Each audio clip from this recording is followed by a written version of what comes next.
शैव धर्म, विष्णु धर्म, इस्लाम धर्म, ईसाई धर्म, जो भी है धर्म, क्योंकि हम लोग बौद्ध धर्म के बारे में एक संपूर्ण वीडियो अच्छे लेवल से बेसिक से लेकर के एक गुड लेवल तक का उसमें हम लोग कवर कर लिए थे। तो बच गया था जितने भी धर्म, वो सारे धर्म को हम लोग इसमें कवर कर लेंगे, क्योंकि 1 से 2 क्वेश्चन आपको इस धर्म वाले चैप्टर से आपको देखने को मिल सकते हैं। इसी से संबंधित आपको जितने भी तीर्थ स्थल हैं, मंदिर मस्जिद हैं, जो आपको एग्ज़ाम में देखने को अवश्य मिलेंगे 1 से 2 क्वेश्चन, इसलिए ये टॉपिक जो है इम्पोर्टेंट हो जाता है। क्योंकि बीपीएससी का जो एग्ज़ाम डेट है घोषित हो गया है, आप लोग को पता ही है कि 19 अगस्त को पेपर होने वाला है। और 19 अगस्त का जो पेपर होगा वो 1 से लेकर के 12वें क्लास तक के सबका होगा, जो लैंग्वेज सब्जेक्ट का होगा। लैंग्वेज का होगा हिंदी इंग्लिश में। तो हम आपको सारे सिलेबस वाले वीडियो में इसका स्ट्रेटजी, इसमें क्या क्या टॉपिक मेन है वो सब हम बता चुके थे। और हिंदी का क्लास करवाया जा रहा है, जो भी हिंदी का क्लास करवाया जाएगा उतना से हिंदी इंग्लिश का भी वोकैब जो सेक्शन रहेगा वो हम आपको पीडीएफ सेंड कर देंगे पेड बैच में अगर आप नहीं जुड़े हैं तो आप कमेंट बॉक्स में मैसेज करके जुड़ सकते हैं। चलिए इस क्लास को स्टार्ट करते हैं आज का, क्योंकि डेली पेड बैच में आपको क्लास मिलता है, क्लास के साथ पीडीएफ क्लास नोट्स मिल जा रहा है, और साथ ही साथ 8 से 9 के टाइम में रात में उसमें क्विज प्रैक्टिस 150 क्वेश्चन का हो जाता है। तो बहुत ही ज़रूरी है, क्योंकि प्रैक्टिस अगर हम लोग नहीं करेंगे तो हम लोग एग्ज़ाम में डायरेक्ट अगर जाएंगे एग्ज़ाम में तो हम लोग को थोड़ा सा संभावना कम हो जाता है। लेकिन अगर पहले से हम लोग प्रैक्टिस उस पर करते हुए चलेंगे तो हम लोग को वो डर नहीं रहेगा, उस फोबिया नहीं रहेगा, और हम लोग एग्ज़ाम में फ्री लेवल से दे करके आएंगे। तो चलिए स्टार्ट करते हैं जैन धर्म को, क्योंकि ये कंपाइलेशन जो है पीडीएफ क्लास का, ये आपको बेस्ट मटेरियल के फॉर्म में मिलेगा। वो आपको सारे बुक का और प्लस में क्लास नोट्स एक अच्छे संस्थान का है, जो एक पीसीएस लेवल का नोट्स है, उसी के द्वारा आपको इसमें सारा चीज़ मिलेगा। ये आपका बुक हो गया, उसके बाद आपको एक क्लास नोट्स है पूरा, ठीक है ना। क्लास नोट्स के साथ साथ हम लोग बुक का कंपाइलेशन किए हैं, क्योंकि ये बेस्ट रहेगा। ये जो भी हम पेज लेते हैं ऑथेंटिक वाला बुक का ही लेते हैं, जो इधर उधर का पेज नहीं रहता है, बहुत ही प्रचलित बुक का लेते हैं। जो जैसे कि बोला जाए तो कंपटीशन सेक्टर में जो बाइबिल के नाम से प्रसिद्ध है वो आपका लूसेंट बुक है, उससे भी है। घटना चक्र का हिस्ट्री का है, उसमें से भी है। और साथ ही साथ स्पीडी का जो 1 लाइनर होता है उसमें से भी लेते हैं, और प्लस में नोट्स जो है वो भी लेते हैं। और घटना चक्र से किस लेवल का क्वेश्चन आता है प्रत्येक एग्जाम में, उसका हम लोग आधार बना करके प्रैक्टिस सेशन में करवा देते हैं। तो चलिए स्टार्ट करते हैं। जैन शब्द संस्कृत के जिन शब्द से बना है। संस्कृत के शब्द है, जिन कौन सा शब्द है तो संस्कृत का शब्द है, जिसका अर्थ होता है विजेता। जैन संस्थापकों को तीर्थंकर जबकि जैन महात्माओं को निर्ग्रंथ कहा जाता है। जैन धर्म में कुल 24 तीर्थंकर हुए, जिसको गुरु भी आप बोल सकते हैं, लेकिन यहाँ गुरु नहीं बोल करके तीर्थंकर होते हैं, जिन्होंने समय समय पर जैन धर्म का प्रचार प्रसार अपने अनुसार किया। पहले जैन धर्म के तीर्थंकर के नाम पे ऋषभ देव महाराज आते हैं, और ऋषभ देव का ही दूसरा नाम आदिनाथ है, दूसरे नंबर पे अजीतनाथ है, तीसरे नंबर पे संभवनाथ है। ऐसे ही आपको टोटल आपको मिल जाएगा। तो आप पहले याद रखिए, हो सके तो दूसरा भी याद रखिए, और सबसे लास्ट वाला सेकंड लास्ट और लास्ट, ये आप 2 से 4 गो आप तीर्थंकर का नाम याद रखिए। सबसे लास्ट में महावीर स्वामी हुए, जिनका जन्म आपको बिहार से ही संबंधित है, उसको हम करवाएंगे, बिहार स्पेशल में भी करवाएंगे और यहाँ भी करवा देंगे। बिहार स्पेशल का 2 से 3 वीडियो हम डालेंगे। वो एक वीडियो हिस्ट्री से रहेगा, दूसरा वीडियो भूगोल से रहेगा, तीसरा वीडियो आपको जो भी क्या हो सकता है, जो भी राजनीतिक दल है उससे संबंधित रहेगा, और चौथा वीडियो आपका बिहार का करंट अफेयर से रहेगा। तो बिहार का जितना भी आपको क्वेश्चन का संभावना है आने का, 150 क्वेश्चन में हो सकता है कि 5 से 7 क्वेश्चन आपको बिहार स्पेशल से देखने को मिलेगा, तो उसको भी हम लोग कर लेंगे। अभी से बहुत 80 से 82 दिन जो टाइम है वो हम लोग उसी को नज़र में रखते हुए सिलेबस के हर सेक्टर को अच्छे ढंग से करने जा रहे हैं और करते हुए आ रहे हैं। चलिए, तो सबसे लास्ट वाले कौन हैं तो महावीर स्वामी हो गए। सबसे अंतिम तीर्थंकर के नाम से जाने जाते हैं महावीर स्वामी। उसके बाद तीर्थंकर कोई नहीं हुए, और 23वें पार्श्वनाथ और 22वें नेमी या अरिष्टनेमी नाथ हैं। ठीक है ना। तो ये 3 को नीचे से याद रखिए और शुरू से ऋषभदेव या आदिनाथ और दूसरा अजितनाथ, यही 2 ठो आप याद रखिए और नीचे से 3 गो 3 दो 5 गो आप याद ही रख सकते हैं। अब आइए हम लोग अगले टर्म में चलते हैं। जैन धर्म के प्रथम तीर्थंकर ऋषभदेव थे। इनके अन्य नाम ऋषभनाथ, आदिनाथ, ऋषभनाथ भी है। ऋषभदेव और अरिष्टनेमी का उल्लेख ऋग्वेद में मिलता है। पार्श्वनाथ जैन धर्म के 23वें तीर्थंकर माने जाते हैं। इनका जन्म काशी वाराणसी में हुआ था। बताया ना, पार्श्वनाथ आपको फेमस है, पार्श्वनाथ और महावीर स्वामी भी। इनके पिता अश्वसेन काशी के राजा थे। किनके? तो 23वें तीर्थंकर पार्श्वनाथ के। ठीक है ना। अब नेक्स्ट हम लोग देखेंगे, पार्श्वनाथ को वाराणसी के निकट आश्रम पद उद्यान में ज्ञान प्राप्त हुआ था। इनको कहाँ ज्ञान की प्राप्ति हुआ था? तो आश्रम पद उद्यान में ज्ञान प्राप्त हुआ था। और इनका परिनिर्वाण, अर्थात परिनिर्वाण कहने का मतलब है देह को त्यागना, मतलब मृत्यु को पा जाना। उनका परिनिर्वाण समेत शिखर, मतलब समेत पर्वत के नाम से भी जाना जाता है, पर हुआ था। पार्श्वनाथ ने अपने अनुयायियों को चातुर्याम शिक्षा का पालन करने को कहा था। चातुर्याम शिक्षा किससे संबंधित है? तो पार्श्वनाथ से संबंधित है। ये 4 शिक्षाएं क्या थी? चातुर्याम शिक्षा में 4 शिक्षा थी। वो मुख्य थी सत्य, अहिंसा, अस्तेय और अपरिग्रह। सत्य, अहिंसा, अस्तेय एवं अपरिग्रह, यही चातुर्याम शिक्षा थी।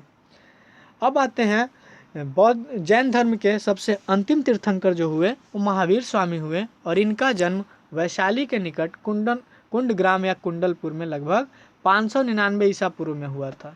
इनके पिता सिद्धार्थ जात्रिक, आता है कि किस कुल के थे? तो जात्रिक क्षत्रिय कुल के प्रधान हुआ करते थे। इनका माता का नाम त्रिशला था अथवा विदेहदत्ता। वैशाली के लिच्छवी गणराज के प्रमुख चेटक की बहन थी। महावीर स्वामी के बचपन का नाम वर्धमान था। बचपन का नाम से क्वेश्चन पूछ लेते हैं, महावीर स्वामी का और बौद्ध धर्म के जो बुद्ध भगवान हुए उनका बचपन का नाम पूछा करता है। इनकी पत्नी का नाम यशोदा थे, जो कुंडिन्य गोत्र की कन्या थे, कुंडिन्य गोत्र की। इससे उन्हें अनोज्या प्रियदर्शना नामक पुत्री हुई। अनोज्या या प्रियदर्शना एक ही नाम है, नामक पुत्री हुई। इनका विवाह जमाली के साथ हो गया था, जमाली के द्वारा, अर्थात जमाली महावीर स्वामी के दामाद हो गए। जैन धर्म में पूर्ण ज्ञान के लिए कैवल्य शब्द का प्रयोग किया जाता है। पूर्ण ज्ञान की प्राप्ति को कैवल्य कहा जाता है। महावीर स्वामी को 12 वर्षों की कठोर तपस्या तथा साधना के पश्चात चाम्बिका ग्राम के समीप ऋजुपालिका नदी के तट पर एक साल वृक्ष के निकट बौद्ध भगवान को कहाँ मिला था? तो पीपल के पेड़ के नीचे। लेकिन महावीर स्वामी को जाम्बिका ग्राम के समीप ऋजुपालिका नदी के तट पे साल वृक्ष के नीचे कैवल्य प्राप्त हुआ था। कैवल्य अर्थात पूर्ण ज्ञान की प्राप्ति। और सेम बुद्ध भगवान का वो पीपल के पेड़ के नीचे और फल्गु नदी के तट पे। ठीक है ना। ज्ञान प्राप्ति के पश्चात वे केवलिन, अहर्त, जीन तथा निर्ग्रंथ, जिसको बंधन रहित बोला जाता है, कोई बंधन नहीं, रिश्ता नाता सबसे मुक्त कहलाए। कैवल्य प्राप्ति के पश्चात महावीर स्वामी ने अपने सिद्धांतों का प्रचार प्रारंभ किया। वैशाली के लिच्छवी सरदार चेटक, जो उनके मामा थे, जैन धर्म के प्रचार में मुख्य योगदान दिया, क्योंकि ये इनकी माता जो थे लिच्छवी गणराज के राजा जो चेटक थे उनकी बहन बहन थे। महावीर स्वामी को उनके प्रथम शिष्य जमाली, जो उनके दामाद थे, वही हुए।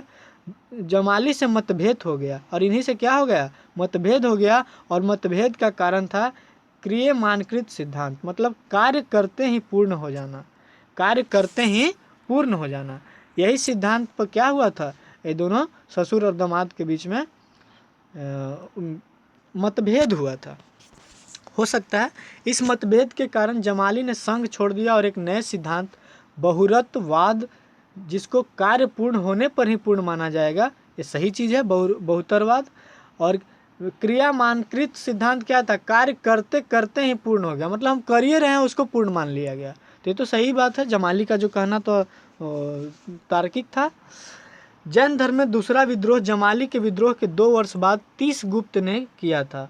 मखली गोसाल ने आजीवक संप्रदाय की स्थापना की थी। ये आता है क्वेश्चन कि आजीवक संप्रदाय के प्रणेता या संस्थापक के नाम पे किसको जाना जाता है, तो मखली गोसाल को जाना जाता है। इनका मत नियतिवाद कहा जाता है। इसके अनुसार संसार की प्रत्येक वस्तु भाग्य द्वारा पूर्व नियंत्रित एवं संचालित होती है। 527 ईसा पूर्व के लगभग 72 वर्ष की आयु में राजगृह के समीप पावापुरी नामक स्थान पर महावीर स्वामी ने शरीर त्याग दिया था, अर्थात वो परिनिर्वाण नहीं, महापरिनिर्वाण नहीं बोलेंगे, तो बौद्ध धर्म से संबंधित है, मतलब अपना शरीर त्याग करके वो मुक्ति पा लिया था। महावीर स्वामी ने पंच महाव्रत की शिक्षा दी, जिसमें अहिंसा, सत्य, अस्तेय, अपरिग्रह एवं ब्रह्मचर्य की 5 शिक्षा ही पंच महाव्रत कहलाया। प्रथम 4 व्रत पासारोनाथ के समय से ही प्रचलित थे, जो हम आपको बोले थे, चातुर्यान शिक्षा दिए थे। महावीर ने इसमें 5वां व्रत ब्रह्मचर्य को जोड़ा था। जैन धर्म में गृहस्थों के लिए पंच महाव्रत अनुव्रत के रूप में व्यवहृत हुआ है, क्योंकि संसार में रहते हुए इन महाव्रतों का पूर्णतः पालन करना संभव नहीं है, इसलिए आंशिक रूप से इनके पालन के लिए कहा गया। ये पंच अनुव्रत है: अहिंसानुव्रत, सत्यानुव्रत, अस्तेयानुव्रत, ब्रह्मचर्यानुव्रत और अपरिग्रहानुव्रत। थोड़ा सा एक बार पैनी नज़र से आप देख लीजिएगा, एक बार आप रीडिंग कर लीजिएगा, पीडीएफ जो डाला जाएगा उसको, वहाँ से आपका काम हो जाएगा, आपका क्वेश्चन नहीं छूटना चाहिए। महावीर स्वामी ने वेदों को अपरिचिता, ये सब हो गया। इसमें क्या है कि उन्होंने आत्मवादियों तथा नास्तिकों के एकांतिक मतों को छोड़कर बीच का मार्ग अपनाया, जिसे अनेकांतवाद अथवा स्यादवाद कहा जाता है। स्यादवाद को सप्तभंगनीय के नाम से भी जाना जाता है। यही आपका इम्पोर्टेंट टर्म था, हम लोग इसको स्किप करेंगे, ज़्यादा कहानी नहीं पढ़ेंगे, क्योंकि हम लोग को इतना डीप में नहीं पूछेगा। अब आइए प्रमुख जैन तीर्थंकर एवं उनके प्रतीक चिन्ह। जैसे हम लोग गौतम बुद्ध के जीवन का जो स्तर था, बचपन में जन्म लिया तो उनका क्या चिन्ह रहा, मरने पर क्या रहा, घर को छोड़े तो क्या रहा, जैसे उसमें देखे थे, वैसे ही जैन धर्म के तीर्थंकर से संबंधित देखेंगे। क्या करना है कि ऋषभ देव को याद कर लेना है, जिनका प्रतीक चिन्ह बैल था, महावीर स्वामी का सिंह था और पासारोनाथ का सर्प था। यही 4 गो 3 गो को नाम याद कर लेना है। शंख और सर्प वाला, शंख नमीनाथ और नेमीनाथ, नेमीनाथ और पासारोनाथ, महावीर स्वामी और ऋषभ देव, यही 4 का आप नाम याद कर लीजिए। नीचे से 3 और ऊपर से 1। अब हम लोग नीचे देखेंगे, ये पीडीएफ आपको दे देंगे। इन तीनों को जैन धर्म में त्रिरत्न की संज्ञा दी। और त्रिरत्न क्या था, तो सम्यक दर्शन, सम्यक ज्ञान एवं सम्यक चरित्र। त्रिरत्न जैन धर्म का बहुत ही उपयोग, मोक्ष के लिए प्राप्ति करने का एक रास्ता था। इसके बाद जीव में पहले से व्याप्त कर्म समाप्त होने लगते हैं, इसे निर्जरा कहा गया। अनंत चतुष्टया में अनंत ज्ञान, अनंत दर्शन, अनंत वीर, अनंत सुख है, यही सब है, ये इतना इम्पोर्टेंट नहीं है। अब हम लोग आते हैं अन्य जैन धर्म में उनके रचनाकार। जैन ग्रंथ हैं और उनके रचनाकार कौन कौन लिखे हैं। भद्रबाहु कल्पसूत्र की रचना किए हैं, न्यायावतार के सिद्धिसेन दिवाकर किए हैं, और पंचविंशतिका का पद्मनंदी किए हैं। तो आप याद रखिए नेमीचंद का, हेमचंद का और भद्रबाहु का। तो आपको इम्पोर्टेंट इसमें से कल्पसूत्र सिर्फ है, कल्पसूत्र के रचनाकार कौन है, तो भद्रबाहु है, यही आप याद कर लीजिएगा। और एक चीज़ और है, चेदी शासक खारवेल जैन धर्म का महान संरक्षक के तौर पे जाने जाते थे। खजुराहो के मंदिर हिंदू धर्म और जैन धर्म से संबंधित है। माउंट आबू के दिलवाड़ा मंदिर संगमरमर के बने हैं। इनका निर्माण गुजरात के चालुक्य शासक भीमदेव प्रथम के सामंत विमल शाह ने करवाया था, ठीक है ना। फिर अगला क्या है कि श्रवण बेलगोला कर्नाटक राज्य में स्थित है। यहाँ गंग शासक रचमल चतुर्थ पंचमल के शासनकाल में चामुंड राय नामक मंत्री ने लगभग 981 में बाहुबली, जिसको गोमतेश्वर की बोला जाता है, गोमतेश्वर की विशालकाय जैन मूर्ति का निर्माण कराया था। किसने करवाया था, तो चामुंड राय ने। एक कौन से वंश के शासक थे, तो गंग वंश के शासक थे। बाहुबली प्रथम जैन तीर्थंकर ऋषभ देव के पुत्र माने जाते हैं। बाहुबली जो थे वो कौन माने जाते हैं, तो ऋषभ देव के, जो प्रथम जैन तीर्थंकर ऋषभ देव थे, उन्हीं के पुत्र माने जाते हैं। महामस्तकाभिषेक जैन धर्म का एक महत्वपूर्ण उत्सव है जो 12 वर्षों के अंतराल पर कर्नाटक राज्य के श्रवणबेलगोला में आयोजित किया जाता है। अब हम लोग आते हैं श्वेतांबर एवं दिगंबर संप्रदाय में अंतर, क्योंकि जैन धर्म जो है क्या हुआ था, मतभेद होने के कारण जैन धर्म दो भाग में बट गया, एक को श्वेतांबर दूसरे को दिगंबर। तो श्वेतांबर क्या होते हैं, इस संप्रदाय के लोग श्वेत वस्त्र धारण कर देंगे। दिगंबर इस संप्रदाय के लोग पूर्णतः नग्न रहेंगे। दिगंबर का मतलब होता है यहाँ क्या, अंबर। अंबर क्या है, अंबर एकदम नंगा होता है, उसमें कोई ये नहीं रहता है, वही दिगंबर से याद रखिए। इस मत के अनुसार स्त्री के लिए मोक्ष प्राप्ति संभव है, श्वेतांबर के, लेकिन दिगंबर कहता है कि स्त्री के लिए मोक्ष संभव नहीं है। तो दिगंबर तो गलत चीज हो गया। इस संप्रदाय के लोग ज्ञान प्राप्ति के बाद भोजन ग्रहण करने में विश्वास करते हैं। श्वेतांबर संप्रदाय के दिगंबर मत के अनुसार आदर्श साधु भोजन नहीं ग्रहण करता है। क्या कहता है कि साधु भोजन करवे नहीं करता है। इस मत के अनुसार महावीर स्वामी विवाहित थे, और दिगंबर में क्या कहता है कि दिगंबर मतानुसार महावीर स्वामी अविवाहित थे। अविवाहित थे तो कहाँ से जमाली उनके दामाद बने, प्रियदर्शनी उनकी पुत्री कहाँ से हो गई, ठीक है ना। तो ये सब नहीं है।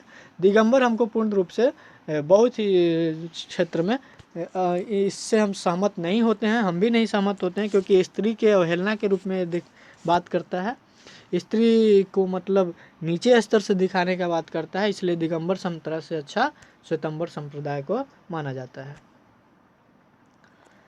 चलिए नेक्स्ट हम लोग आते हैं, इसी का सारांश है। इसमें तीर्थंकर को क्या बोला जाता है, तो फोर्ड मेकर या पाथ मेकर बोला जाता है। तीर्थंकर 24वें तीर्थंकर या अंतिम तीर्थंकर महावीर स्वामी का बचपन का नाम वर्धमान था, ये सब तो हम लोग पढ़िए लिए। मनुष्य समस्याओं से घिरा हुआ है, वह व्यक्ति मानव प्राणी को सिद्ध शिला मोक्ष तक पहुंचा दे, वही तीर्थंकर कहलाता है। महावीर का जन्म 540 BC में कुंड ग्राम वैशाली बिहार में हुआ था। इनका यांत्रिका क्षत्रिय परिवार में जन्म हुआ था। इनके पिता सिद्धार्थ, माता त्रिशला, पत्नी यशोदा, पुत्री प्रियदर्शनी, ठीक है ना, ये सब थी। और पुत्री के जो पति हुए, जैसे दामाद बोलेंगे महावीर के, तो जमाली हो गए, आपको पीछे बता ही दिया गया। इनको रिजुपालका नदी के तट पर वैशाली में ज्ञान का प्राप्ति हुआ था, ये भी पता हो गया, जो साल वृक्ष के नीचे हुआ था। महावीर को जैन धर्म में जीन कहा जाता है। महावीर को जैन धर्म में क्या कहा जाता है, तो जीन कहा जाता है, इसलिए यह जैन धर्म का संस्थापक कहा गया। महावीर ने प्राकृत भाषा में, किस भाषा में, तो भाषा आप संबंधित याद रखिए, प्राकृत भाषा में जैन धर्म का प्रचार प्रसार किया। तो प्राकृत भाषा होता क्या है, मगधी और संस्कृत के मिला हुआ भाषा को प्राकृत भाषा या अर्धमागधी भाषा भी बोला जाता है। त्रिरत्न में विश्वास जैन धर्म में करते हैं। तो त्रिरत्न में कौन था, सम्यक ज्ञान, सम्यक कर्म, सम्यक आचरण, ऐसा था ही। 5 महाव्रत थे, झूठ मत बोलो, चोरी मत करो, हिंसा मत करो, धन संचय मत करो, ब्रह्मचर्य पालन करो, यही 5 महाव्रत थे। कौन कौन से, ये तो हम करवा ही दिए कि ऋषभ देव के प्रतीक कौन थे, सांड, अजितनाथ के हाथी, संभववाद के घोड़ा, पासारोनाथ के स्वास्तिक, शांति के हिरण, नामी के नीलकमल, अष्टनेमी के शंख, पासारोनाथ के सर्प, महावीर के सिंह, पद्म प्रभु के कमल। तो पासारोनाथ आप याद रखिए, महावीर याद रखिए, अरिष्टनेमी भी आप याद रख सकते हैं, और ऊपर से आप ऋषभ देव याद रखिए, जो बैल या सांड आपको होता है प्रतीक चिन्ह। जियो और जीर्णोदय कॉन्सेप्ट महावीर स्वामी ने दिया और इसे पालन भी किया। स्यादवाद, अनेकांतवाद, किसी भी, ये क्या होता है इसको आप समझिए, अनेकांतवाद या स्यादवाद, किसी भी समस्या का कोई अंत नहीं है, यह एक दर्शन शास्त्र है। ये आपको स्यादवाद, अनेकांतवाद का सार कहा जाता है। संथारा, अन्न व जल को त्याग करके मृत्यु को प्राप्त करना, जैसे दिगंबर लोग कहते हैं, क्या कहते हैं कि क्या अभी बताएं कि दिगंबर लोग कहते हैं कि साधु को भोजन करना ही नहीं चाहिए, ऐसा कुछ मत था उन लोग का।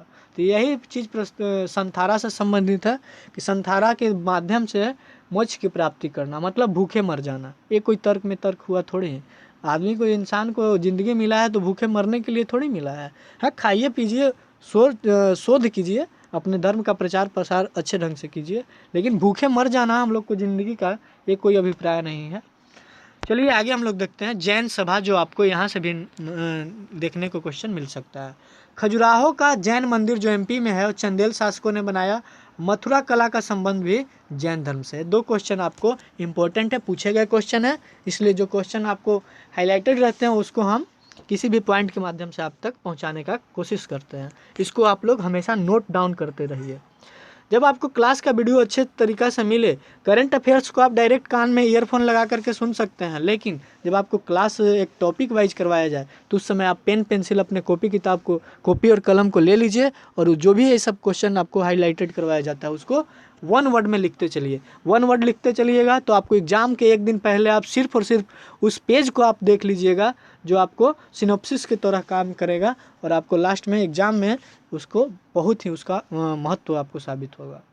तो आप अपना पेन पेंसिल से या जो भी है कॉपी कलम से आप इसको नोट डाउन करते चलिएगा। जैन सभा देखिए, प्रथम जैन सभा पाटलिपुत्र में चंद्रगुप्त मौर्य के शासनकाल में 300 BC में हुआ था। इसके अध्यक्ष स्थूलभद्र थे। अध्यक्ष से पूछता है क्वेश्चन, ये तो बीपीएससी का फेवरेट क्वेश्चन है, जैन संगीति और बौद्ध संगीति। तो आप इसमें जैन संगीति और बौद्ध संगीति दोनों में आपसे पूछता क्या है, तो प्रथम कौन सा जैन संगीति है, उसके अध्यक्ष कौन थे और कहाँ हुआ था, किसके शासन काल में हुआ था। यही 4 लेवल का क्वेश्चन आपसे पूछता है और चारों में से कोई एक पूछेगा, आपसे जगह पूछ लेगा कि कहाँ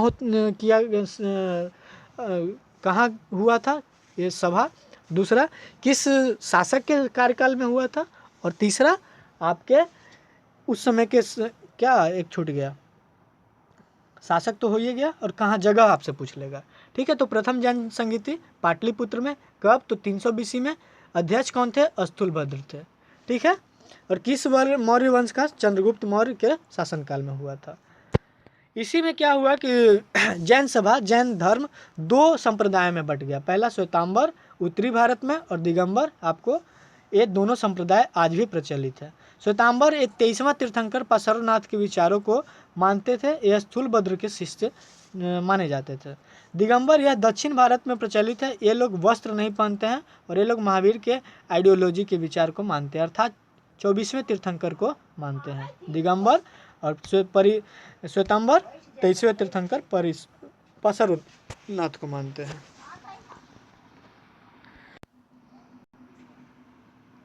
नेक्स्ट हम लोग देखेंगे, दिगंबर या दक्षिण भारत में प्रचलित है तो हो ही गया। द्वितीय जैन सभा, क्योंकि पहला में ही क्या हुआ, पहला में ही जैन जो है जैन संगीति, जो प्रथम जैन संगीति हुआ, वहीं पे जैन धर्म 2 भागों में बट गया। द्वितीय जैन सभा क्या हुआ, यह बल्लवी गुजरात में हुआ, 600 AD में हुआ। इसके अध्यक्ष समाश्रवण थे। यह त्रयंबक महाराज के काल में इस जैन सभा ने जैन साहित्यों का संग्रह करके प्राकृत भाषा में लिखा गया। मतलब इसमें जैन सभा के जैन साहित्यों का संग्रह करके इसमें लिखा गया था। किस भाषा में, तो प्राकृत भाषा में। यही आपको द्वितीय जैन सभा में खास है। कहाँ हुआ था, तो बल्लवी गुजरात में हुआ था, 600 AD में हुआ था और समाश्रवण के अध्यक्षता में हुआ था। जिसमें आप देखिए उसके बाद आपको क्या हो जाता है कि मगध एम्पायर का कार्यकाल आ जाता है। तो हम आपको मगध एम्पायर का नेक्स्ट क्लास में आपको हम लोग मेडिवल हिस्ट्री में घुस जाएंगे और मेडिवल हिस्ट्री का जो भी टर्म होगा, इंपॉर्टेंट टर्म होगा, सारे टर्म नहीं, जो इंपॉर्टेंट टर्म होगा उसी को हम लोग सिनॉप्सिस के तौर पे देखेंगे। अब नेक्स्ट आइए, जो हम लोग पढ़े हैं उसी का शॉर्ट फॉर्म में स्पीडी के बुक से हम लोग उठा लिए हैं। प्रमुख बौद्ध संगीति आप एक बार नज़र में देख लीजिए, क्योंकि बौद्ध के बाद आपको जैन संगीति मिलेगा। हम आपको बताएं कि संगीतियाँ जो बौद्ध वाला और जैन वाला दोनों आप एक बार याद करते चलिए। तो एक बार रिकॉल कर लेते हैं। तो आपको बौद्ध वाले बुक में, बौद्ध धर्म वाले बुक में तो जो वीडियो बना था क्लास में उसमें तो बताया ही गया था, एक बार इसमें भी रिविज़न कर लीजिए। देखिए इतना फास्ट स्पीडली में हमारे द्वारा बोला जाता है, इसका मेन एक ही कारण है कि आपको कम समय में ज़्यादा कंटेंट को प्रोवाइड किया जाए। क्योंकि हम लोग का 80 से 82 दिन जो टाइम बचा हुआ है वो बहुत ही इंपॉर्टेंट टाइम है और हम नहीं चाहते हैं कि किसी भी तरीक़ा के एक्स्ट्रा बात करके हम आपको टाइम वेस्ट करें।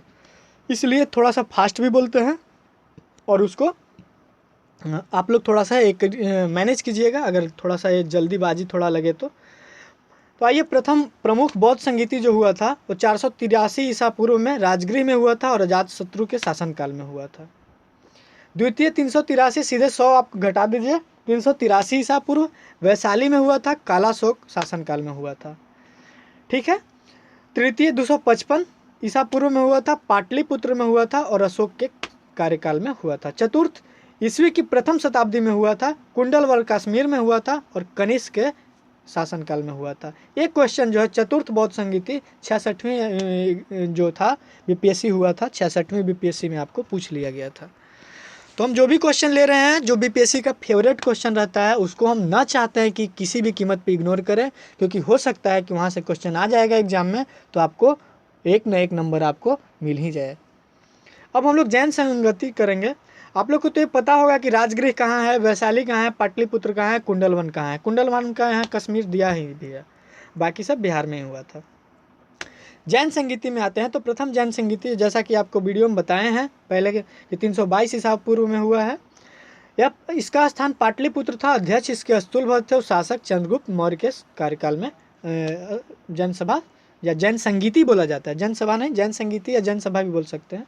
द्वितीय जैन सभा जो हुआ था 512 ईस्वी में हुआ, जो वल्लभी गुजरात में हुआ, जिसके अध्यक्ष देवर्धि या श्रमा सरवन को बनाया गया, देवर्धि श्रमा सरवन को। तो यही आपके दो थे इम्पोर्टेंट, वो आपको हम कर लिए। ये जो आप लोग का कंपटीशन का बाइबिल है लूसेंट बुक, उसमें से लिया गया है, क्योंकि हम नहीं चाहते हैं कि किसी भी तरह से आपको कोई बुक का एक पढ़ना छूट जाए, क्योंकि आपको हम स्टार्टिंग से ही बता दिए कि आपको कोई भी बुक नहीं रहेगा, और जो भी हम आपको क्लास में करवाएंगे, पीडीएफ भेजेंगे, उसी माध्यम से आप तैयारी कीजिएगा। आपको 80% आप मार्क्स इस वीडियो के माध्यम से आप गेन कर सकते हैं। तो आइए जैन धर्म के बारे में इसमें भी आप एक बार रिकॉल कर लीजिए, जो हम लोग पढ़े हैं उसी को हम लोग शॉर्ट में देख लेंगे। और जैन धर्म के बाद हम लोग वैष्णव धर्म, शैव धर्म करेंगे, जो आपको थोड़ा थोड़ा छोटा छोटा पार्ट में है।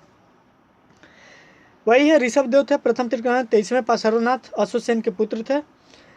और हिंसा न करना, सत्य बोलना, सदा चोरी न करना तथा संपत्ति न रखना है क्या था, इनके द्वारा दी गई शिक्षा थी। महावीर स्वामी 24वें तीर्थंकर हुए।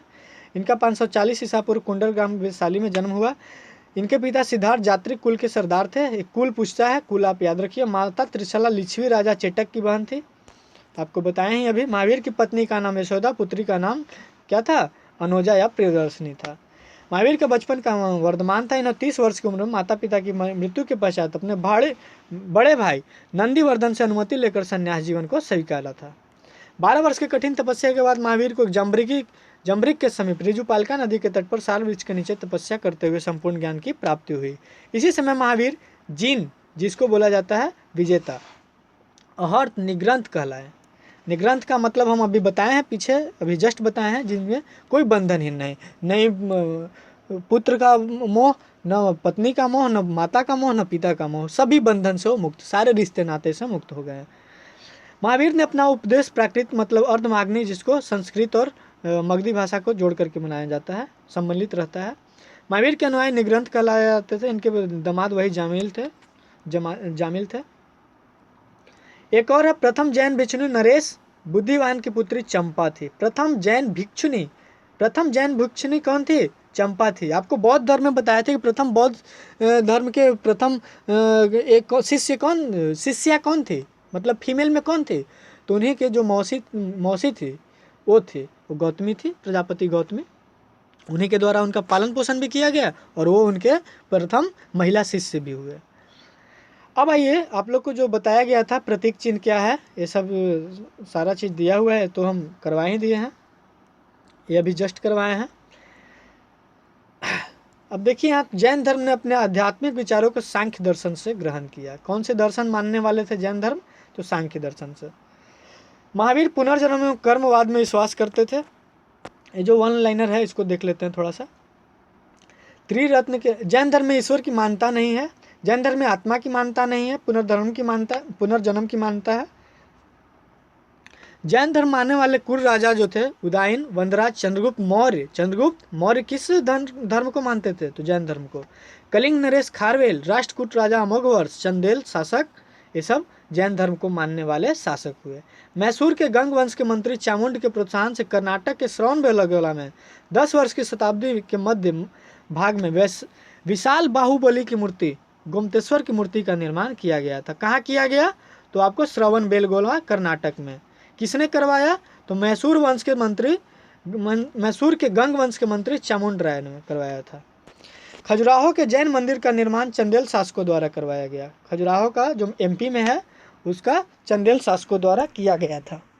मौर्योत्तर युग में मथुरा जैन धर्म का प्रसिद्ध केंद्र था। मौर्योत्तर युग में मथुरा क्या था? जैन धर्म का प्रसिद्ध केंद्र था।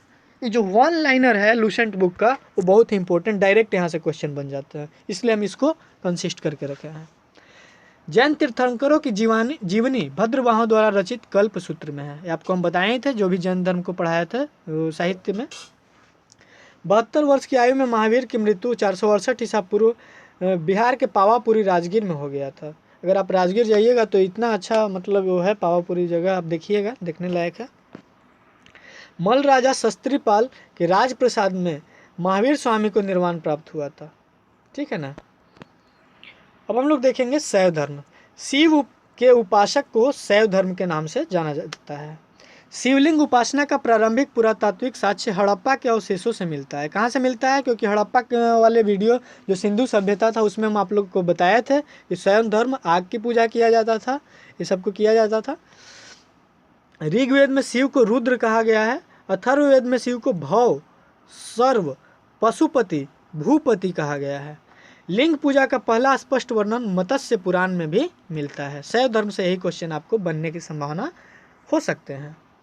अब हम लोग जो चलेंगे वो नेक्स्ट चलेंगे प्रसिद्ध ऐतिहासिक स्थल एवं मंदिर, क्योंकि आज का जो क्वेश्चन होगा क्विज का वो आपको इस वीडियो से 50 से 55 क्वेश्चन आपको देखने को मिलेंगे। इसलिए ये वीडियो आपको क्लास करना बहुत इंपॉर्टेंट हो जाता है, क्योंकि आपको यहाँ क्लास कीजिए और 8 से 9 बजे के टाइम में रात में आपको डेली प्रैक्टिस हो जाता है मंडे टू सैटरडे, तो आपके लिए बहुत ही कारगर हो जाता है। तो चलिए, आप मंदिर से रिलेटेड या ये जो भी धर्म पढ़ें इससे रिलेटेड अगर आपको आता है तो आप एग्ज़ाम में किसी भी प्रकार से छूटना नहीं चाहिए। थोड़ा सा मंदिर को हम लास्ट में कर लेंगे, पहले वैष्णव धर्म के बारे में पढ़ लेते हैं। जो भी है इस्लाम धर्म वो सब के बारे में पढ़ लेते हैं। वैष्णव धर्म के विषय में प्रारंभिक जानकारी उपनिषद से मिलती है। इसका विकास भागवत धर्म से हुआ है। नारायण के पूजक मूलतः पंचरात्र कहे जाते थे, अर्थात नारायण के विष्णु, नारायण अर्थात भगवान विष्णु के मानने वाले उपासक को वैष्णव धर्म मुख्यतः कहा जाता है।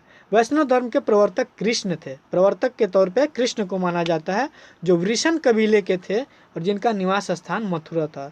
वृषण कबीले का अर्थ होता है गाय बैलों के साथ रहने वाले, मतलब गोपाल। इन्हीं के नाम पे, इस आधार पे उनका एक नाम गोपाल भी रखा गया है।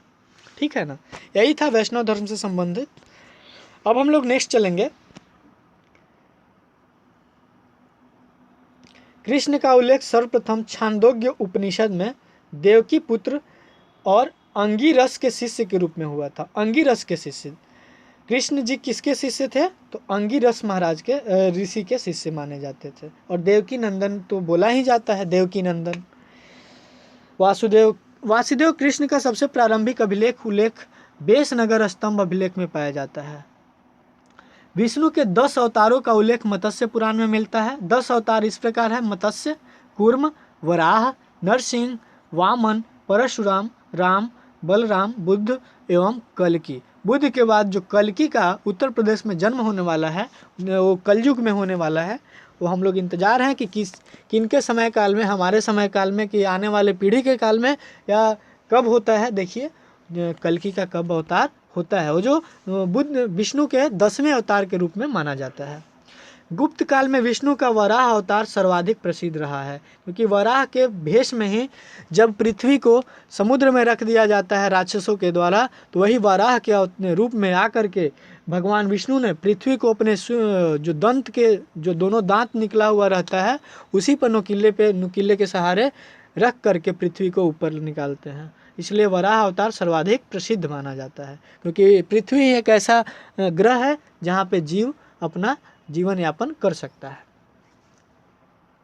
वैष्णव धर्म में ईश्वर को प्राप्त करने के लिए सर्वाधिक महत्व भक्ति को दिया जाता है। अगर भक्ति का आप उपासना करेंगे तो आपको वैष्णव धर्म में ईश्वर को आप प्राप्त कर लेंगे, अर्थात आप मोक्ष की प्राप्ति कर लेंगे। तो ऐसे भी आपको करना चाहिए। भक्ति भजन जो है, मनुष्य को अगर जीवन मिला है तो भक्ति और भजन के लिए ही मिला है। तो आपको 24 घंटा में कोई ना कोई एक घंटा तो आप कभी भी, ऐसा नहीं है कि नहा करके पूजा पाठ करके, ऐसा नहीं, लेकिन भक्ति भाव से आपको जीवन यापन करना ही चाहिए। 24 घंटा में आप 1 घंटा तो दे ही सकते हैं। वो आप सोते समय 1 घंटा पहले दे दीजिए, या सोने के बाद आप जो सुबह सुबह उठते हैं उस टाइम में दे दीजिए, तो आपके लिए इम्पोर्टेंट हो जाता है। क्योंकि भक्ति भाव से ही रहने का मात्र सारे जानवर में, जानवर के बहुत सारे योनि हैं जिसमें सारे में ये सब बुद्धि नहीं पाया जाता है, भक्ति की भावना नहीं पाया जाता है। सिर्फ और सिर्फ मनुष्य ही एक ऐसा जीव है धरती का जो भक्ति भाव से करके नारायण का प्राप्ति कर सकता है और अपना जीवन को सफल बना सकता है, या जीवन मृत्यु के चक्र से सफल पा सकता है, और वह मोक्ष की प्राप्ति जीवन मृत्यु के चक्र से बाहर निकल सकता है। प्रमुख संप्रदाय, मत एवं आचार्य कौन कौन थे? तो वैष्णव संप्रदाय विशिष्टावाद इनका मत था, और आचार्य वैष्णव संप्रदाय के रामानुजाचार्य जिनको बोला जाता है। ब्रह्मा संप्रदाय के द्वैत थे जो आनंद तीर्थ थे। रुद्र संप्रदाय के शुद्राद्वैत थे। सनक संप्रदाय के द्वैताद्वैत थे। आपको कुछ प्रमुख जो न्याय दर्शन थे वो हम आपको बुद्ध वाले वीडियो में, जो बुद्ध धर्म का वीडियो था उसमें नहीं, वैष्णव धर्म नहीं, आपको वैदिक सभ्यता वाले जो क्लास हुआ था उसमें आपको हम न्याय दर्शन के रूप में सारा चीज़ हम डील कर लिए थे। तो चलिए इस सब में आप देख लीजिए थोड़ा सा एक टर्म में। प्रमुख संप्रदाय हैं, संस्थापक हैं और पुस्तक हैं। जैसे नामदेव संस्थापक थे, बरकरी प्रमुख संप्रदाय था। रामानुज श्री वैष्णव संप्रदाय के थे जो ब्रह्मा सूत्र की रचना किए थे। रामदास परमार्थ प्रमुख संप्रदाय थे जो दास बोध की रचना किए थे। राम भक्त रामानंद जो अध्यात्म रामायण की स्थापना पुस्तक को क्या किए थे, उससे संबंधित। अंकोर वाट का मंदिर कहाँ है? तो कंबोडिया में है। कि राजा सूर्यवर्मन द्वितीय ने 1113 से 1150 ईस्वी में के बीच में बनवाया था। नहीं सॉरी, सूर्यवर्मा द्वितीय का कार्यकाल 1113 से 1150 के बीच में ही जो था अंकोर वाट के मंदिर को बनाया गया था। इस मंदिर में लगभग 10.5 फीट ऊंची भगवान विष्णु की मूर्ति स्थापित की गई है। तो अंकोर वाट का मंदिर कहाँ है? तो कंबोडिया में है।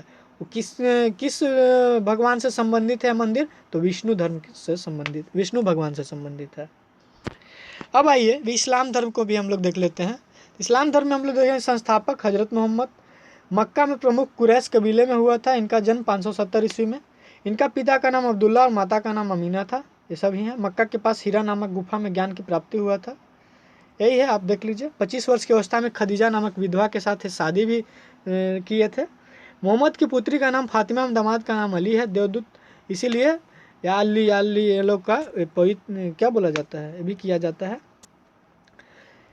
114 अध्याय है। कुरान इस्लाम धर्म का पवित्र ग्रंथ है, जिसमें 114 अध्याय है। पैगंबर मोहम्मद साहब ने कुरान की शिक्षाओं का उपदेश दिया। हजरत मोहम्मद साहब की मृत्यु इतना को हो गई।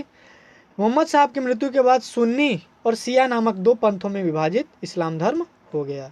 सुन्नी उन्हें कहा जाता है जो सुन्ना में विश्वास करते हैं। सुन्ना पैगंबर मोहम्मद साहब के कथनों तक कार्यों का विवरण था। मतलब मोहम्मद साहब को मानने वाले को सुन्नी बोला गया। और शिया अली की शिक्षाओं में विश्वास रखते थे। जो उनके अली कौन थे? अली उनके दामाद थे। अभी आपको बताएं कि अली कौन थे, तो अली उनके दामाद थे। देखिए, फातिमा के हस्बैंड थे। तो अली के मानने वाले क्या हो गए? शिया हो गए। यही है। अब नेक्स्ट हम लोग देखेंगे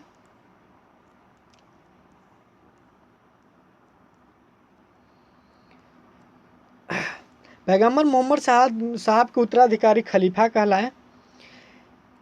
इसमें से और कोई इम्पोर्टेंट नहीं है, बस एक चीज़ याद रखिए। इब्न इसाक ने सर्वप्रथम पैगंबर साहब का जीवन चरित्र लिखा। मोहम्मद साहब पैगंबर के जन्मदिन पर ईद उल मिलाद नबी पर्व मनाया जाता है। भारत में सर्वप्रथम इस्लाम का आगमन अरबों के जरिए हुआ था। 712 ईस्वी में अरबों ने सिंध को जीत लिया और सबसे पहले भारत के इसी भाग में इस्लाम का एक महत्वपूर्ण धर्म बना था।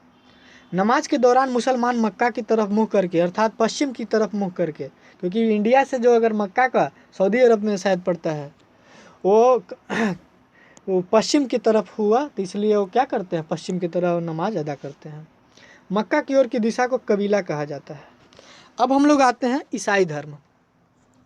ईसाई धर्म के संस्थापक ईसा मसीह थे। प्रमुख ग्रंथ इनका बाइबिल है। ईसा मसीह का जन्म जेरूसलम के निकट बेथलेहम नामक स्थान पर हुआ था।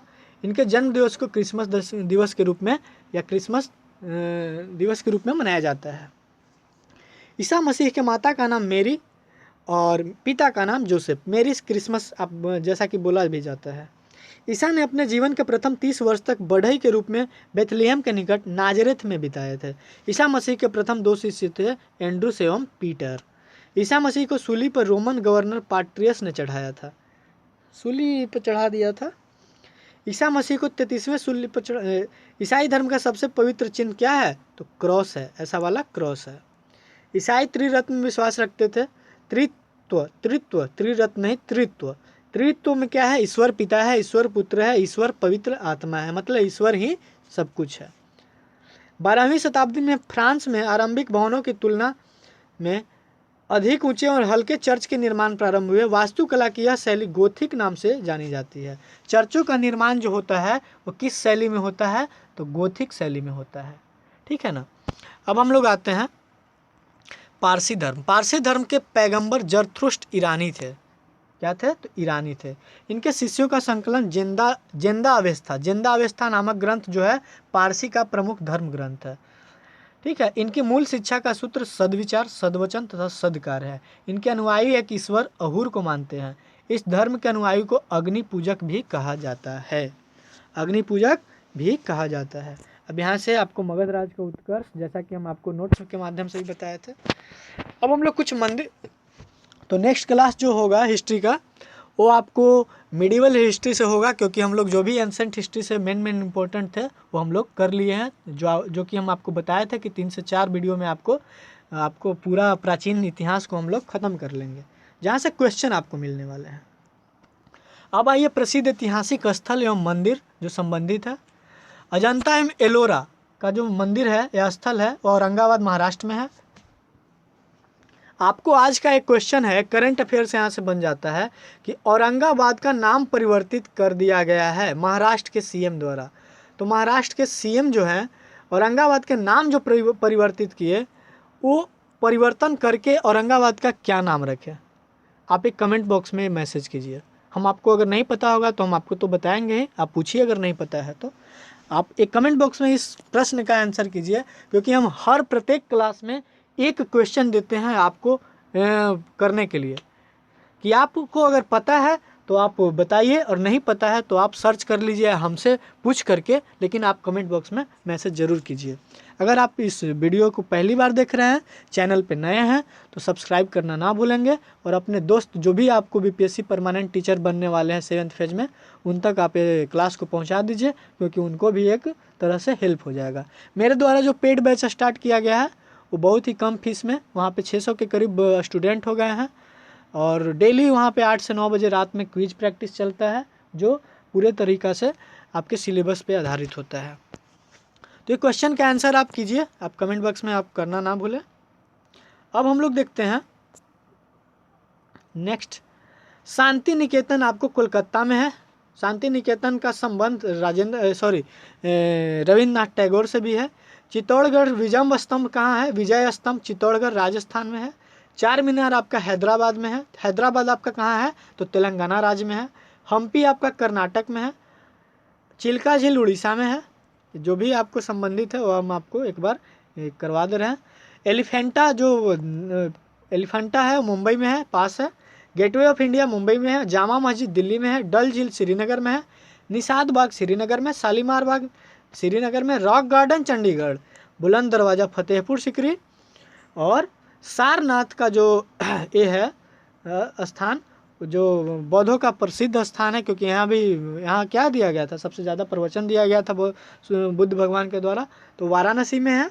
महाबलीपुरम का जो मंदिर है वो चेन्नई में है। हेलीवीड का यहाँ पे गलत लिखा गया है, थोड़ा सा आप इसको सुधार लीजिएगा। हेलीवीड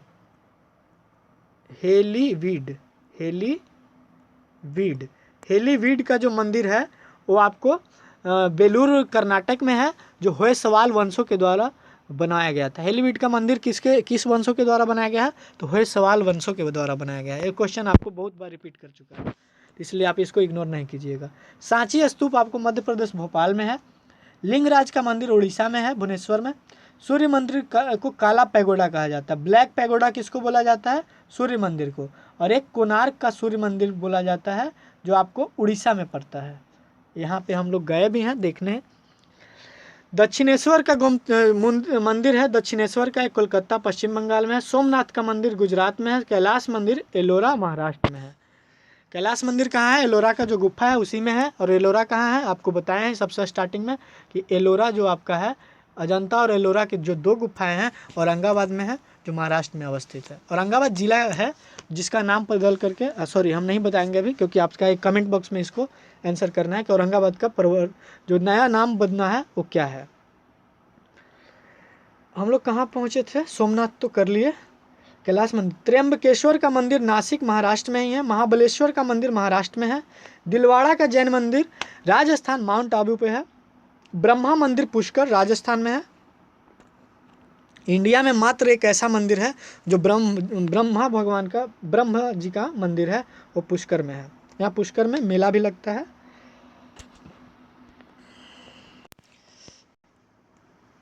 अब हम लोग नेक्स्ट देख रहे हैं होयसवाल वंश का मंदिर हेलीवीड में है। तट मंदिर होयसलेश्वर का मंदिर हेलीवीड में है। अच्छा, और ये आपको होयसवाल वंश के द्वारा बनाया गया था। रामेश्वर मंदिर तमिलनाडु में है। मीनाक्षी मंदिर मदुरई में है, तमिलनाडु। मदुरई को मंदिरों का शहर भी कहा जाता है, आप इस चीज़ को याद रखिएगा। अगर देगा मदुरई ऑप्शन में तो आप मदुरई को ही मारिएगा। मदुरई को क्या कहा जाता है? मंदिरों का शहर या मंदिरों के रूप में प्रसिद्ध यहाँ पे है मीनाक्षी मंदिर। बृहदेश्वर का मंदिर तंजावुर तमिलनाडु में है। नटराज मंदिर चिदम्बरा तमिलनाडु में है। वेंकटेश्वर मंदिर तिरुपति आंध्र प्रदेश में है। स्वर्ण मंदिर जो आपका अमृतसर पंजाब में है।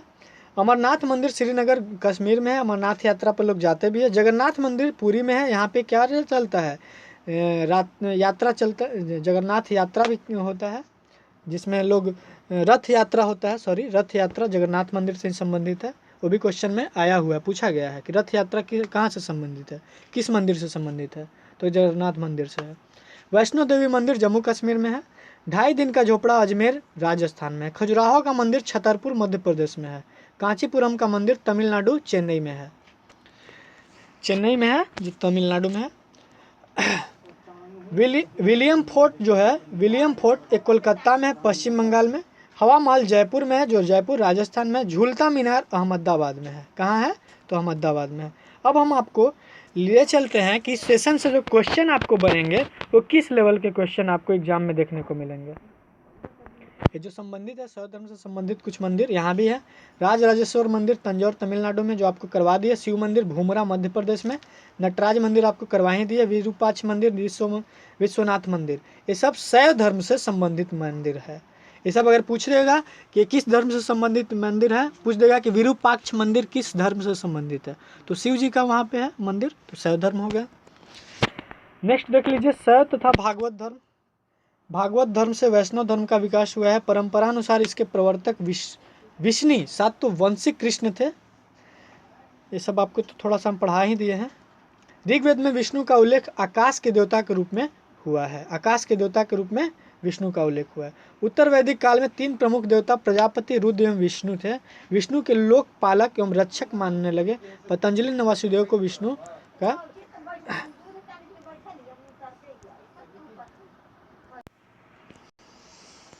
अब नेक्स्ट हम लोग देखेंगे वैष्णव धर्म से संबंधित प्रमुख मंदिर। तो वैष्णव धर्म से संबंधित कौन कौन से मंदिर है ये भी आप देख लीजिए। जगन्नाथ मंदिर, दशावतार मंदिर, विष्णु मंदिर। विष्णु मंदिर आपको मध्य प्रदेश एरन और तिगवा दोनों जगह है। द्वारिकाधीश का मंदिर मथुरा में है। द्वारिकाधीश आपको पता ही होगा। द्वारिकाधीश मंदिर द्वारका में भी है और मथुरा में भी है। मथुरा आपको उत्तर प्रदेश में हो गया और द्वारिकाधीश का मंदिर एक द्वारका गुजरात में भी है। ठीक है, तो यही इंपॉर्टेंट मंदिर था वैष्णव धर्म से संबंधित। पूरा तो मंदिर हम ऊपर बता ही दिए थे आपको। प्रमुख भारतीय दर्शन है जो आपको हम वैदिक सनातन धर्म वाला जो वीडियो बना था वैदिक सभ्यता वाला, उसमें तो हम आपको करवा ही दिए, लेकिन एक बार देख लीजिए। न्याय दर्शन के प्रतिपादक कौन है? तो महर्षि गौतम है। सांख्य दर्शन के महर्षि कपिल है। मीमांसा दर्शन के जैमिनी है। योग दर्शन के पतंजलि है। वेदांत दर्शन के वादरायण है। लिंगायत दर्शन के महर्षि वासवायत है। वैश्विक दर्शन के कनाद या उल्लुक हैं। तो ये सब आपको इम्पोर्टेंट क्वेश्चन जो भी था हम आप लोग को एक ही वीडियो में करने का कोशिश किए हैं। शाक्त धर्म से कहने का मतलब है शाक्त धर्म जो शक्ति की पूजा करते हो, शक्ति अर्थात माता दुर्गा की पूजा करते हो। तो शाक्त धर्म से संबंधित प्रमुख मंदिर कौन कौन है? तो वैष्णो देवी जी का मंदिर, विंध्यवासिनी देवी का मंदिर, 64 योगिनी का मंदिर जो आपको भेड़ाघाट मध्य प्रदेश में है, पार्वती मंदिर नाचना कुठार में मध्य प्रदेश में, कामाख्या मंदिर असम में है, दक्षिणेश्वर काली मंदिर कोलकाता में है। काली मंदिर कोलकाता में फेमस भी है, वहाँ पे जो पश्चिम बंगाल का जो प्रमुख जो पर्व है वो दशहरा है। अब हम लोग का जो क्वेश्चन किस प्रकार से पूछेगा, अगर इस टॉपिक से अगर क्वेश्चन आता है तो किस फॉर्म में पूछता है, उस पर हम लोग एक बार थोड़ा सा देख लेते हैं। जैन धर्म के संस्थापक हैं, ये आपका 2010 यूपी पीसीएस मेंस में है। पीसीएस लेवल का एग्ज़ाम होता है, उसमें ऐसे ऐसे क्वेश्चन पूछते हैं, इसलिए हम लोग अच्छे लेवल का तैयारी कर रहे हैं। इस जो भी हम तैयारी करवा रहे हैं, इससे आप बीपीएससी का पीटी भी आप बीपीएससी का पीटी का आप क्या कर सकते हैं कि 60% से 70% तक क्वेश्चन आप कर ले सकते हैं 69वीं का, तो उसके लिए भी आपको इम्पोर्टेंट हो जाएगा। जैन धर्म के संस्थापक यहाँ पे कौन हो जाएंगे? ऋषभदेव। जैन धर्म के प्रथम तीर्थंकर आपको पूछ लिया तो वही हो गया ऋषभदेव। देख रहे हैं ना कैसे आ रहा है। अब नेक्स्ट देखिए, जैन धर्म के पाशरोनाथ निम्नलिखित स्थानों में से मुख्यतः किससे संबंधित है? पाशरोनाथ वो आपके वाराणसी से संबंधित है, क्योंकि वाराणसी के ही राजा के पुत्र हुआ करते थे। ये सब तो आपको वही हो गया कि कौन से प्रतिमा लक्षण है, ठीक है ना। तो आपके क्या थे? आदिनाथ के वृषभ, आदिनाथ के वृषभ जिसको बैल भी बोला जाता है, और मल्लीनाथ के जल कलश था, पाशरोनाथ के आपका सर्प था, और संभवनाथ के आपका अश्व हो गया।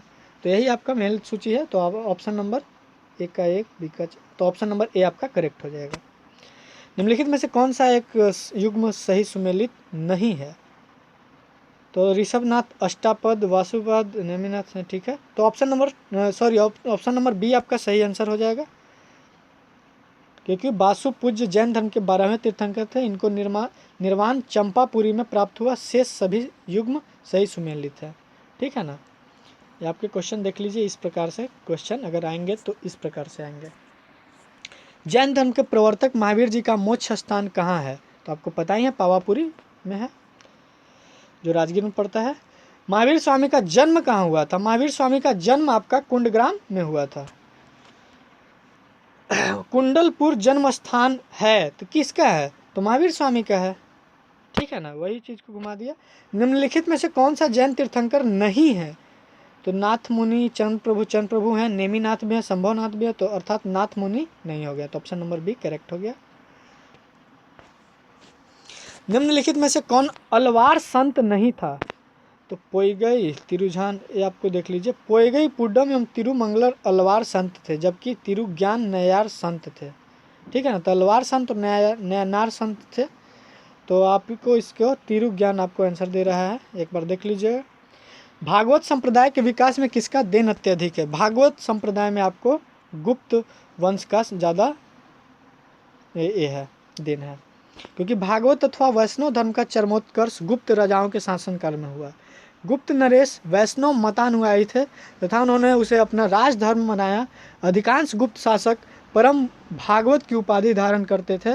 विष्णु का वाहन गरुड़ गुप्तों का राज चिन्ह था। गुप्तों का राज चिन्ह क्या हुआ करता था? विष्णु भगवान का जो गरुड़ वाहन है वही। भागवत धर्म के प्रवर्तक थे, तो आपको तो पता ही है, पढ़ाए ही हैं अभी। निम्न में से किस ग्रंथ में सर्वप्रथम देवकी के पुत्र कृष्ण का वर्णन किया गया? किस ग्रंथ में? तो आपको पता है उपनिषद में, और ऋग्वेद में भी इनका मिला है। वासुदेव कृष्ण की पूजा सर्वप्रथम किसने प्रारंभ की थी? तो तमिलों ने, अमीरों ने, वैदिक आर्यों ने, भागवतों ने। तो आपको भागवत हो गया, क्योंकि भागवत की पूजा होता है वासुदेव कृष्ण का है। निम्नलिखित में से किस देवता को कला में हल लिए प्रदर्शित किया गया है? तो बलराम जी को।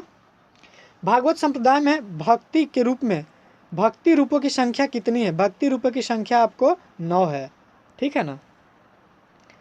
यहाँ दिया हुआ भागवत संप्रदाय में मोक्ष प्राप्ति के लिए 9धा भक्ति को मान्यता दिया गया है। हेलियोडोरस का बेस नगर अभिलेख संदर्भित है, तो केवल वासुदेव जी से संबंधित है। आपका टोटल यही था।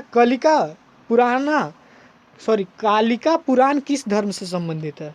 तो आपको शाक्त मतलब शक्ति की पूजा होता है, कालिका काली जी से संबंधित है। तो शक्ति आपको बताएं, शक्ति में दुर्गा जी, देवी जी, वैष्णो माता, पार्वती जी, ये सब भी आ जाते हैं। कामाख्या मंदिर तो वहाँ से संबंधित हैं। तो ये सब क्या हो जाते हैं, शक्ति की पूजा के तौर पे, अर्थात शक्ति से जाने जाते हैं। पुरी में रथ यात्रा, देखिए हम आपको जब रथ वैष्णो सॉरी ये पुरी के बारे में बता रहे थे, जगन्नाथ यात्रा के बारे में, तो हम अभी एक क्वेश्चन को आपको हम बता रहे थे कि पुरी में रथ यात्रा किसके सम्मान में निकाली जाती है। तो भगवान जगन्नाथ के सम्मान में निकाली जाती है। वहाँ राम और सीता जी का ही ये है। नासिक में कुंभ मेला निम्न में से किस नदी के तट पर, बहुत अच्छा क्वेश्चन है ये, आपको हो सकता है कि एग्जाम में देखने को मिल सकता है। तो गोदावरी नदी के नज़दीक है कुंभ मेला नासिक का जो लगता है। नासिक में प्रत्येक 12 वर्ष के अंतराल पर कुंभ मेला, ये भी आप क्वेश्चन में देख सकते हैं, हो सकता है कि मिल जाए कि कुंभ मेला कितने वर्षों के अंतराल पर लगता है। कहाँ कहाँ लगता है, तो कुंभ मेला नासिक के अतिरिक्त हरिद्वार में गंगा तट पर, प्रयाग में भी गंगा और यमुना के जो ये है उस पर, जो गंगा यमुना और सरस्वती तीनों को संगम स्थल को क्या बोला जाता है, प्रयाग बोला जाता है, ठीक है ना। और वहीं पे आपको लगता है। और तीसरा है उज्जैन, जो क्षिप्रा नदी के तट पर है, बसा हुआ शहर है, वहाँ पे लगता है। यही आपका पूरा क्लास ख़त्म हुआ। आपको क्वेश्चन भी हम लोग करा दिए। मंदिर वाला क्वेश्चन तो हम नहीं ले पाए, छूट गया, लेकिन हम मंदिर वाला जो भी था वो हम आपको पूरा अच्छे से इस पेज में आपको हम कंसिस्ट कर लिए थे। ये वाला जो पेज है आपको पूरा मंदिर और जो प्रमुख ऐतिहासिक स्थल है वो भी हम पूरा इसमें डील कर लिए। तो आप मिलते हैं अब क्लास जो होगा वो 8 से 9 बजे क्विज वाले टाइम में मिलते हैं आपसे। उसी टाइम में आपसे क्वेश्चन आपसे हम पूछेंगे, इसका रिव्यू हो जाएगा। आप एक बार इस क्लास को अच्छे से कर लीजिए ताकि आप अच्छा स्कोर क्विज में कर सकें।